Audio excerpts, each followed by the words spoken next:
বন্ধুরে, হে বৃদ্ধ বাবারা, গভীর মনোযোগ দে রে বাবা, গভীর মনোযোগ দে।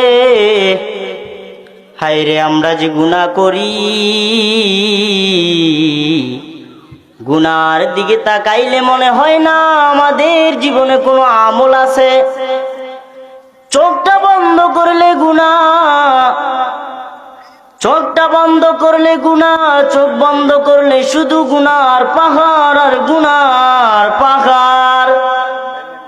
হায়রে গুনার পাহাড় ছাড়া আর কিছু দেখি না রে বাজান।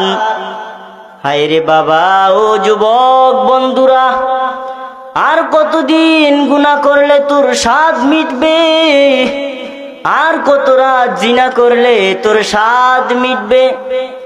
আর কত নারীর ইজ্জত লুটবি রে যুবক? কে যুবক বন্ধুরে, হায়রে এখনো সময় আছে। আমার মাওলা পাক রব্বুল আলামিনের কাছে তওবা কর। আমার মাওলা যেদিক যেভাবে চললে আমার মাওলা খুশি, তারা হাবিব খুশি, সে পথে চলার তৌফিক এনায়েত কর। এরে বন্ধুরে, আমরা যে গুনাহ করি, এই গুনার একটা মাত্র কারণ হলো কলব। এই কলব এমন একটা জায়গা, যেই জায়গাটা অবস্থিত আমাদের বাম দুধের দু আঙ্গুল নিচে। এই কলবের মুকাম যখন চাই তুই যুবক গুনাহ কর, তুই যুবক গুনাহ করতে বাধ্য।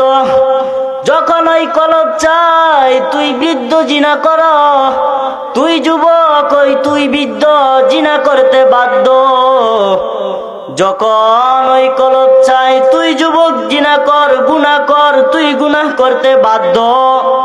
হে বাবারা, আমাদের গুনাহ করতে করতে আমাদের কলবের এমন অবস্থা হইছে রে, শুধু গুনার দিকে তাকাইলে, চোখটা বন্ধ করলে শুধু গুনাহ গুনাহ, এমন অবস্থা হয়েছে আমাদের এই কলবের মোকামটা একদম গুনাহ করতে করতে ঝংকারে একদম মরিচা পড়ে গেছে।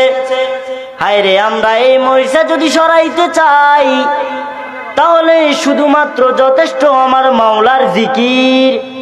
হে বন্ধুরে, আমরা কি জিকির করতে রাজি আছিনি?